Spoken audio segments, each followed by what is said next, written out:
जादुई बोलती बिल्ली। बुद्धापुर गांव में बोलने वाली जादुई बिल्ली घूमते रहती थी।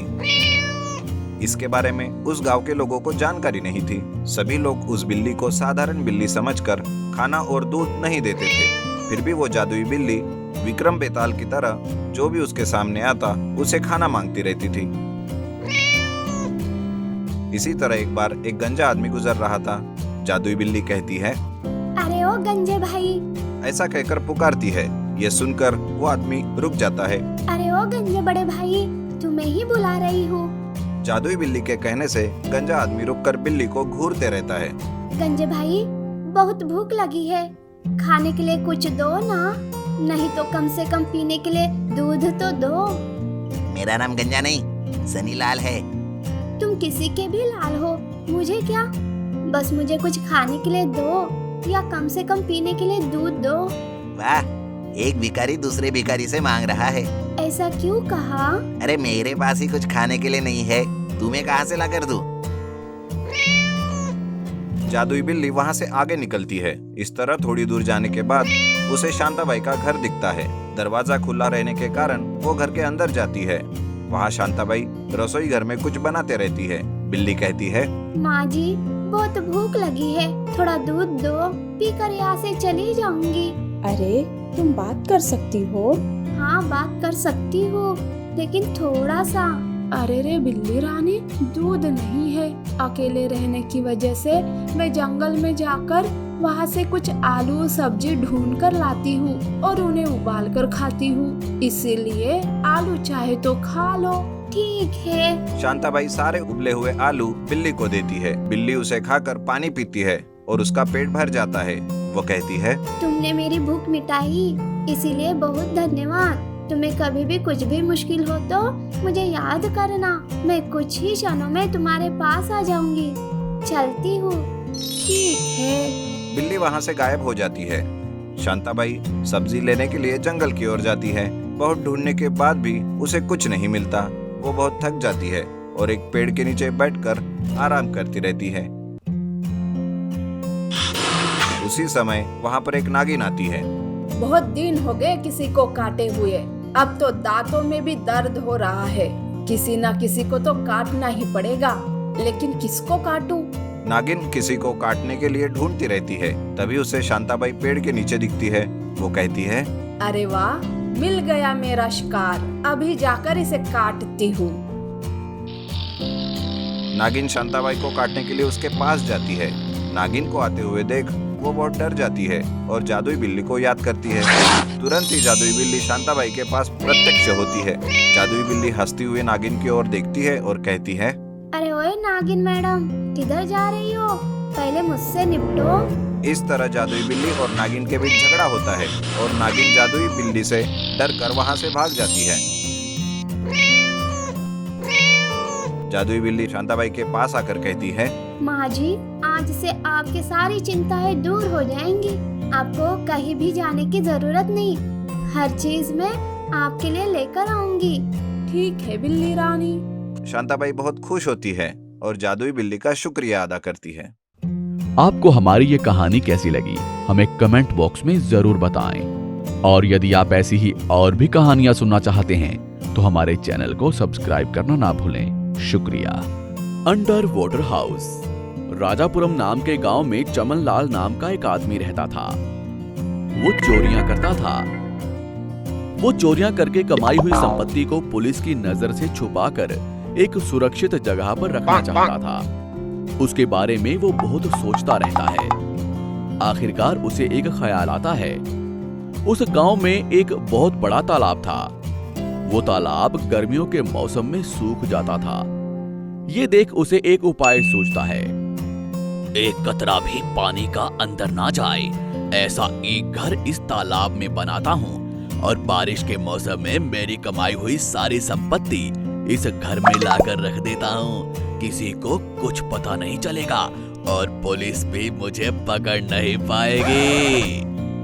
ये ख्याल आते ही वो उस तालाब में एक घर बनाता है और बारिश के मौसम में चमनलाल अपनी कमाई हुई सारी कमाई उस घर में रख देता है। पुलिस आकर चमनलाल के घर की तलाशी लेती है, पर उन्हें घर में कुछ भी नहीं मिलता। वो सर पकड़कर बैठ जाते हैं। सर, मेरे पास क्या है? क्यों आप मुझ पर शक कर रहे हो? हम हमारा कर्तव्य निभा रहे हैं, बस हमें तुम पर शक है। तुम अपने गुजर बसर के लिए क्या करते हो? जी, मेरी 1 एकड़ जमीन है, मैं उसमें खेती करके अपना जीवन गुजर बसर करता हूँ। तुम्हारा खेत कहाँ है? वो गांव के तालाब के पास है सर। मैं खेती का काम करके उस तालाब में नहा धोकर घर वापस आता हूँ बस। मैंने तुम्हारे घर में स्विमिंग ड्रेस देखी है, वो किसकी है? सर, वो मेरे बेटे की है, उसे स्विमिंग का बहुत शौक है। ठीक है चमनलाल, हम चलते हैं। Okay sir. चमनलाल मन ही मन खुश हो रहा था कि पुलिस ने उसे नहीं पकड़ा, लेकिन पुलिस कांस्टेबल, मुझे इस पर शक है, तुम इस पर नजर रखो। बाद में पुलिस भेष बदलकर चमनलाल पर नजर रखती है।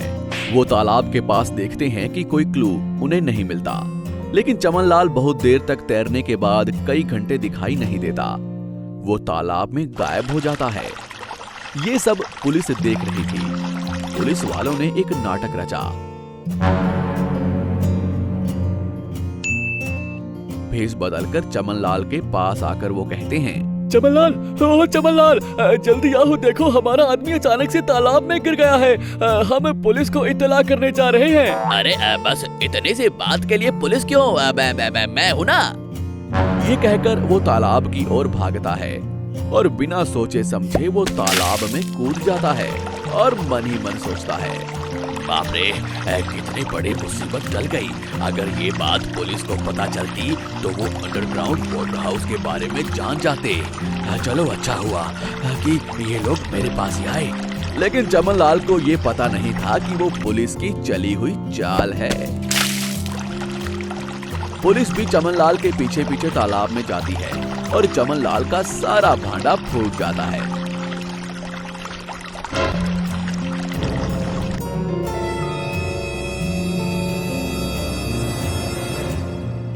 लाल को तालाब से निकालकर उसे अरेस्ट कर लेते हैं। ये कहानी हमें सिखाती है कि बेईमानी से की हुई कमाई ज्यादा दिनों तक नहीं टिकती और बुरे लोगों के साथ हमेशा बुरा ही होता है। आपको हमारी ये कहानी कैसी लगी हमें कमेंट बॉक्स में जरूर बताएं। और यदि आप ऐसी ही और भी कहानियां सुनना चाहते हैं तो हमारे इस चैनल को सब्सक्राइब करना ना भूलें। शुक्रिया। बड़ी चम्मच और सोशल डिस्टेंसिंग ढाबा।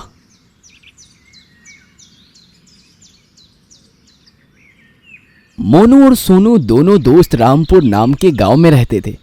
कोरोना काल में दोनों की जॉब चली गई थी, तो दोनों ने मिलकर एक ढाबा खोला जिसका नाम उन्होंने रखा सोशल डिस्टेंसिंग ढाबा। इस ढाबे को खोले हुए लगभग 4-5 दिन हो गए थे, मगर कोई भी ग्राहक नहीं आ रहे थे। और फिर मोनू और सोनू आपस में बातें करने लगे, यार इस तरह ही चलता रहा तो हमारी कमाई कैसी होगी। हाँ यार, कुछ तो करना ही पड़ेगा। फिर एक दिन उन दोनों के दिमाग में एक आइडिया आता है। दोनों ढाबे के सामने एक दीवार खड़ा करते हैं और उसमें 3 हॉल करते हैं और हॉल में से 3 बड़े बड़े चम्मच बाहर निकालते हैं और उसमें से ही खाना परोसते हैं। इतना कुछ करने के बाद भी कोई ग्राहक नहीं आ रहा था। फिर दोनों ने सोचा कि इसका मार्केटिंग करना पड़ेगा और सोनू ढाबे को संभालने लगा और मोनू भेष बदलकर मार्केटिंग करने के लिए चला गया। मोनू थोड़ी दूर पर खड़े कुछ लोगों को बोला, यार आप लोगों ने सुना है यहाँ जो ढाबा खुला है बड़ा ही अमेजिंग है और वहाँ पूरी तरह सोशल डिस्टेंसिंग का पालन किया जाता है और खाना तो बहुत बहुत लाजवाब है। ऐसा क्या? लेकिन भाई ऐसे इस कोरोना काल में कौन ढाबा जाना पसंद करेगा? अरे भाई एक बार जाके तो देखो फिर बोलना। यार चलो ना, कुछ नहीं होता। वैसे भी अपन पूरा सोशल डिस्टेंसिंग का पालन करेंगे और वैसे भी मैं अपनी पत्नी के हाथ का खा खा कर बोर हो चुका हूं। और फिर वहां खड़े सारे लोग ढाबे में चले जाते हैं और वहां जाकर देखते हैं कि बड़ा सा चम्मच तो अपने आप ही काम कर रहा है। यह सब देखकर सभी लोग बहुत हैरान हो जाते हैं। यार ये तो नई प्रकार का चम्मच है जो अपने आप ही काम कर रहा है। और सभी लोग खाना खाने बैठते हैं। अरे यार, यहाँ तो कोई नहीं है, खाना कौन ऑर्डर लेगा? तभी अंदर से आवाज आता है, क्या खाना है? बस बोलो, आपका खाना आपके पास आ जाएगा। सभी लोग हैरान हो जाते हैं कि आवाज तो आ रही है मगर कोई दिख नहीं रहा। फिर कुछ समय बाद अंदर से 3 चम्मच बाहर निकलते हैं और लोगों को खाना परोसने लगते हैं। खाना खाने के बाद सभी लोग बातें करते हैं। अरे यार, खाना तो हो गया, अब पैसे कैसे देना है? तभी एक स्पून हॉल से बाहर आता है, इसमें अपना पैसा डाल दो। सभी लोग पैसे देके निकल जाते हैं। ऐसे दिन भर में उनकी अच्छी कमाई होती है। फिर दोनों शाम को मिलते हैं। कितना कमाई हुआ यार आज तो मजा आ गया, खूब कमाई हुई है। दूसरे दिन मोनू फिर मार्केटिंग करता और सोनू ढाबा चलाता। देखते ही देखते मोनू और सोनू का सोशल डिस्टेंसिंग ढाबा बहुत फेमस हो जाता है। लोगों को उनका खाना इतना पसंद आता है कि लोगों को इनके खाने की लत लग जाती है। किसी को घर का खाना पसंद ही नहीं आता और इसी बात का दोनों फायदा उठाने का सोचते हैं और वो लोग खाने के साथ साथ इस स्पून की सर्विस का पैसा ज़्यादा वसूल करने लगते हैं। कुछ दिनों में दोनों का ढाबा इतना अच्छा चलता है और दोनों को इसी बात का घमंड हो जाता है और दोनों आपस में लड़ने लगते हैं। ये जो ढाबा चल रहा है ना, वो मेरे कारण। कैसे तेरे कारण? मार्केटिंग से पहले कोई ग्राहक आ रहा था, जब से मैंने मार्केटिंग किया तब से देखो कैसे पैसे छाप रहे हैं। बेटा, मार्केटिंग कुछ नहीं होता, मेरा खाना ही इतना अच्छा है कि लोग खींचे चले आते हैं। तो पहले क्यों नहीं चल रहा था? शुरुआत में सबको प्रॉब्लम होता है, लेकिन एक बार स्वाद लग गया, इसी के कारण लोग दौड़े दौड़े आते हैं।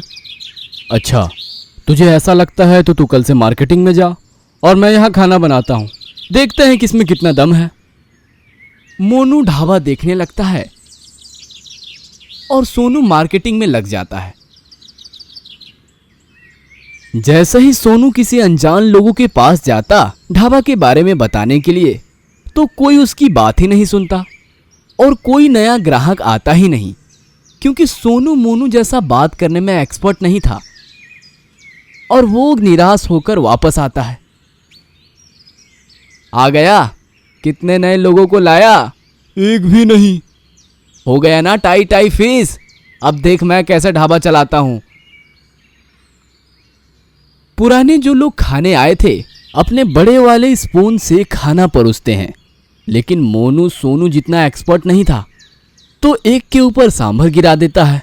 अरे मर गया रे, हाय मार डाला, पूरा सांभर गिरा दिया, अरे बाप रे, जला दिया सब कुछ। फिर किसी दूसरे के ऊपर सब्जी गिरा देता है और ऐसे ही उल्टा फुल्टा खाना परोसने के कारण सभी लोग बिन खाए ढाबे से चले जाते हैं। सोनू यह सब देख के खूब हंसता है।